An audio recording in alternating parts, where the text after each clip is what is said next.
I've spent over 40 hours testing the Nintendo Switch 2 in both docked and handheld mode in the past 10 days, and now it's time to ask, do I regret pre-ordering it? Was it worth buying? Or am I feeling buyer's remorse? In this video, I'm breaking down my full experience so far, the games I've been playing, including what I like and dislike about Mario Kart World, my time with Fantasy Life I, Rune Factory, Guardians of Azuma, and more, as well as the accessories that I've tried. Squish the like and subscribe buttons because I will be covering a lot of games on Nintendo Switch 2 moving forward. Now, a surprise happened while I did buy my own Switch 2 bundle, which is the one with Mario Kart, and I also got my Pro Controller. Nintendo UK also ended up sending me one with the camera. I honestly did not expect this to happen. They sent me an email and then I replied back with a couple of questions, but when they never answered back, I was like, yeah, I don't think this is gonna happen, and it's fine because I still bought mine anyways and I was gonna keep my pre-order. As you can see,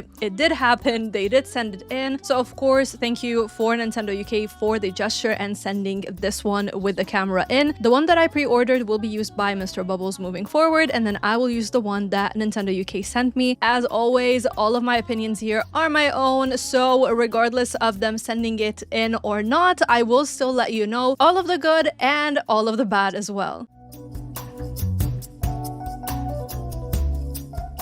The Switch 2 is a major step up from the previous models. I originally had the 2017 launch version, then I upgraded to the OLED when it came out, which felt like a big leap at the time. I've had so many beautiful memories with the Switch. It's been with me through my journey abroad. It has helped me while I was chasing my dreams and I started my own YouTube channel, and it always offered comfort through games like Breath of the Wild, Fire Emblem Three Houses, and of course Animal Crossing during lockdown, and it also let me play plenty of indie games, all of which I loved through something that I call bed gaming. So the Switch always had a very special place in my heart. But over time, like I mentioned in my past videos, my OLED Switch started collecting dust, and it was very sad to see. Games just weren't optimized for it anymore, and as someone who struggles with motion sickness like many of you do, it became almost impossible to enjoy newer releases. One of the worst experiences was trying Fantasy Life I on Switch OLED recently, and it triggered an intense motion sickness episode for me, and I had to sleep it off. Even after level 5 added a toggle to remove the blur effect, it still is unplayable for me on the old Switch. That also made me reluctant to try games like Rune Factory, Guardians of Azuma on the Nintendo Switch. When I tried it and I saw how well it was running with no stutters or lags, just excessive pop-in, it felt like a miracle to see. Granted, the world in Rune Factory is a lot less open than how it is in Ginormosia in Fantasy Life.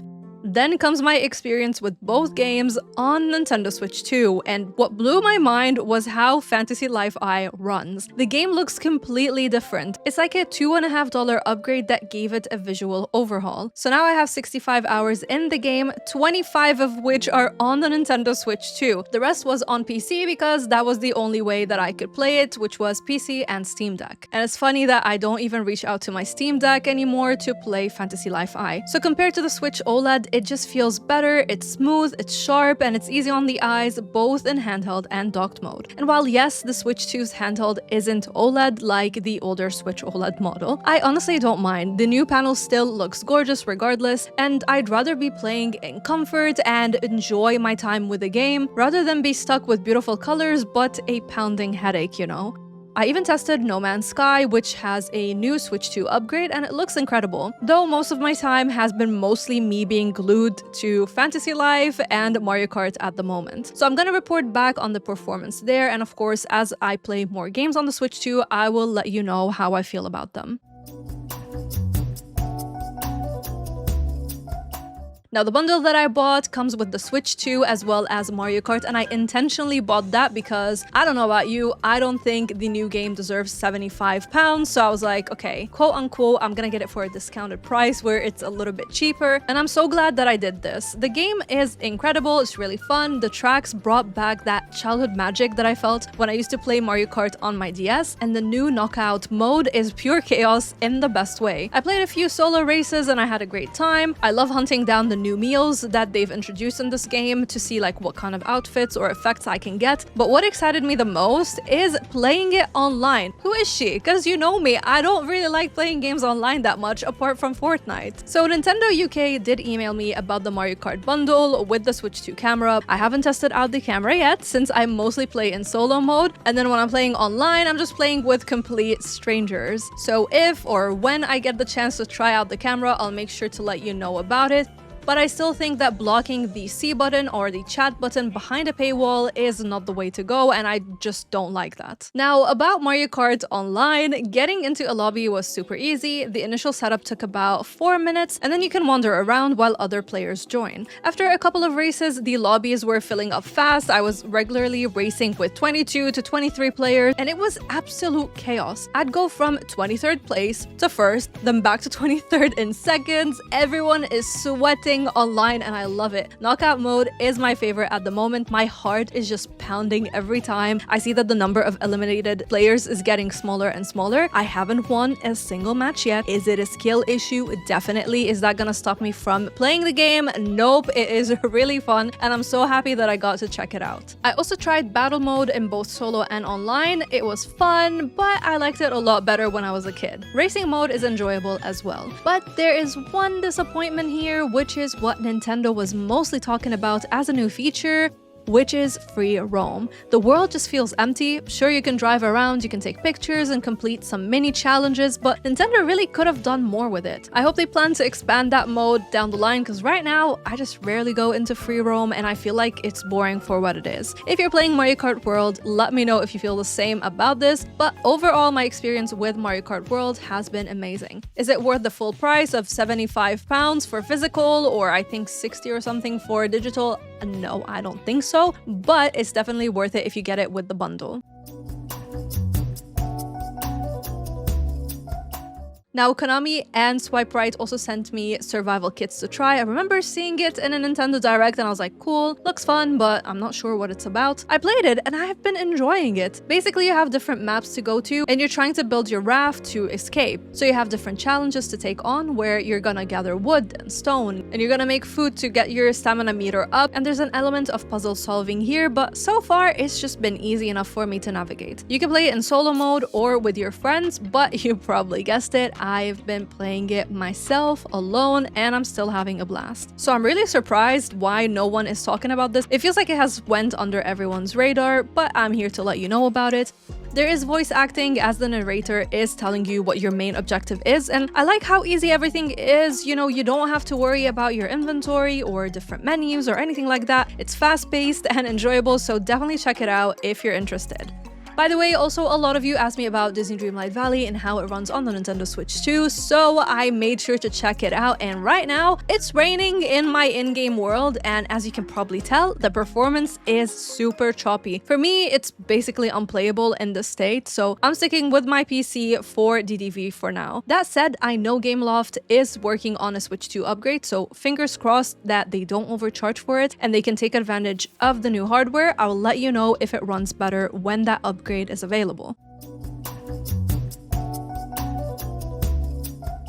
Now, with the new games and how we talked about, DDV is struggling, this also comes into the question of what about my backlog? It's funny how I feel like Switch 2 is shaping up to be the backlog machine for myself and also a lot of my friends. And I find it interesting why Nintendo hasn't really talked enough or about how well backwards compatibility is on the Nintendo Switch 2. I see a lot of people rave about Pokemon Violent. It's Violet now because it's not violent anymore. It actually runs properly on the Nintendo Switch 2, which is great, but I don't see people talking about other games that seem to be running really well. So I've upgraded my Tears of the Kingdom game to the Switch 2 version, and this is yet another game that a lot of people are talking about, so there's nothing more that I can add to the conversation right now. I've already tried it during my preview in London, and I thought that it ran really well, so that's why I wanted to upgrade it. But the Switch 2, and I'm gonna drop a link to a Google document that you can check to see other games' compatibility, the Switch 2 is shaping up to be a really good backlog machine where you can finally tackle all of the games that used to run terribly on the Switch 1. And if you look at that document, you're gonna see that games are running a lot better and they're giving you more consistent frame rates and they just feel smoother when you play them on there. So definitely check out the link, it's in my description box, to see if your games that you already have are gonna run better on the Switch 2. And so with that in mind, I want to play Dragon Quest XI. I heard that the Switch version is really good. I also want to go back into Xenoblade Chronicles 3 as well as Hello Kitty Island Adventure. Y'all know that was my obsession in the beginning of the year, so I hope that all of these also get Switch 2 upgrades, and that way we can all benefit from the upgraded hardware on the Switch 2 while we play these older titles.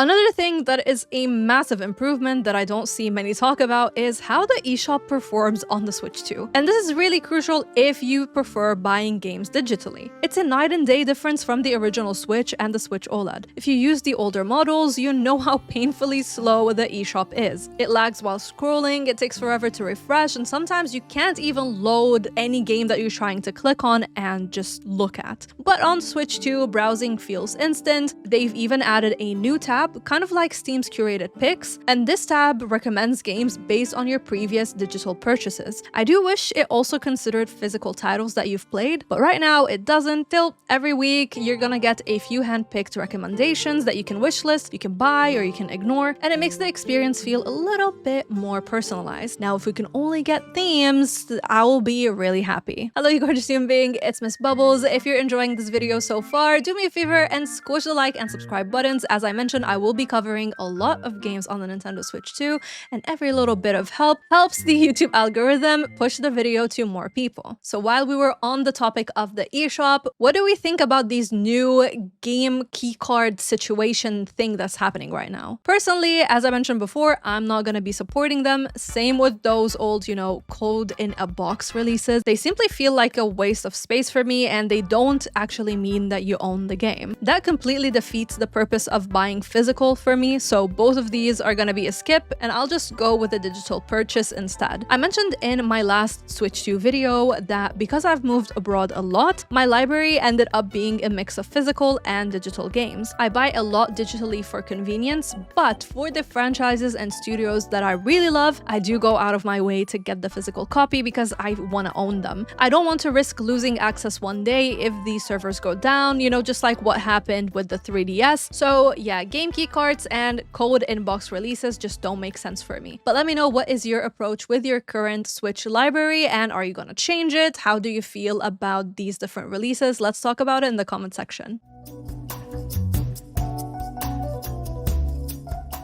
And another thing we should talk about is the controller. So I pre-ordered the Switch 2 Pro controller right away because I've never liked the Joy-Con grip that comes with the OG Switch, so I didn't really expect that it's gonna suddenly change for this new one. I still gave it a shot while playing Mario Kart World with Mr. Bubbles. It's usable, but once you switch to the Pro controller, it is a clear winner. It's so much more comfortable, and honestly, it feels way more premium than the previous version. As you can see, I have the Splatoon Pro controller for the original Switch, and even the buttons on the new one feel a lot more luxurious. You also get back buttons. Now, I don't really use them that much, but I know a lot of you love them, especially if you're into FPS games. Now, speaking of controllers, the Joy-Cons on the Switch 2 are noticeably bigger than the ones on the OLED model. Actually, the whole console is larger, and you really notice the difference when you set them side by side. The Switch 2 definitely feels heavier, but also more premium overall. The Joy-Cons even have a new feature where you can use them like a mouse, but as I mentioned in my preview, using that mode for merely 10 minutes gave me wrist pain, and I wasn't the only one. A few other people testing it on that day mentioned the same thing. I know that a few companies are working on an accessory to make it more accessible, so until I get something like that, I will be skipping the feature for now. I mostly played in handheld, or I set my Switch 2 with the kickstand and I used the Pro controller for my experience. And of course, I also played a lot in docked mode, and that has been very fun for me. So I'm not really missing out on the mouse feature at the moment. Now, Now, what about the battery life? I know the battery on the Switch 2 is less than the Switch OLED, but in the first few days, I was a bit worried because I thought my Switch 2 was draining its battery way too fast. Turns out that wasn't just me. There's a known issue with most Switch 2 units where you need to put the console into recovery mode to fix the battery. Once I did that, the battery lasted a lot longer and it's okay now. I don't mind charging the Switch often. I usually play in bed near a socket or in docked mode where it's powered by the dock anyway, but before I did the reset, it was just going out of battery very quickly and I was like, is that normal? Like, what is happening? But yeah, it's safe and it's good to go now. I'm gonna link the article to do it yourself so you make sure that you're getting the best out of your battery.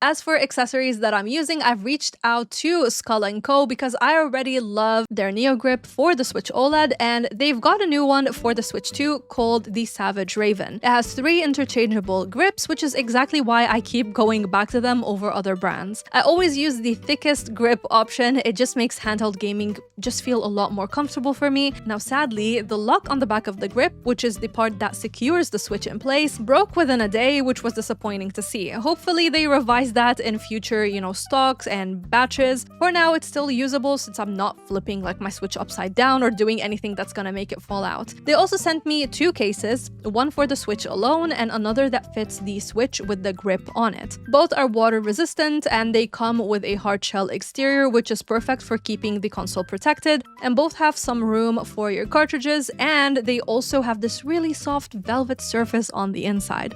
They also sent me a screen protector pack that comes with 2 protectors. The first one had some stubborn air bubbles, so I removed it after a couple of days because it just wouldn't settle. And I applied the second one. It fits perfectly. And as you can see, this alignment frame just makes installation very quick and easy. I'm also using their grip sets, which you probably noticed in my gameplay footage, and I've been trying out this little D-pad button cap. It comes with 2 shapes, and I'm mainly testing out the circular one. My nails sometimes get in the way when pressing on the D-pad, so this helps me a lot with that. Lexar also sent me their 1TB Play Pro Micro SD XC card, which has been amazing for extra storage, especially because our old SD cards from the Switch 1 or the OLED versions are not compatible with the Switch 2. Setup was very easy and quick. I did it while we were streaming the unboxing of the Switch 2. I popped it in while setting up the Switch 2, and the system walked me through the steps, so it's basically plug and play. I'm gonna drop the links to both Lexar and Skull & Co in the description box. They're not sponsoring this video, however, I have been a big fan of their products before I even started my channel, so you should definitely check them out if you're looking for some starter accessories to help you with your Switch 2. Now, we have plenty of new games coming up, so I'm gonna be covering them on the channel. There is a lot to be excited about, and I really hope that companies can finally port all of their great games to the Switch 2 and we can play them in peace and not feel like we have to throw up again, especially if you have motion sickness like me. Oh my god, it's been a journey with the Switch OLED in the past few years. Let me know if you are enjoying your Switch 2. Do you feel like you gave into the FOMO? Do you feel like you have buyer's remorse? What's your experience been like? I'm gonna leave for you my Fantasy Life and Rune Factory Guardians of Azuma before you buy, so you can check them out. They're perfect starter games for your new Switch 2 if you decide to buy one. Thank you to my YouTube and Patreon members who make these videos possible, and a shout out goes to the Game Dimension, Jake, Logan, and Stella for going the extra mile. Until next time, stay bubbly!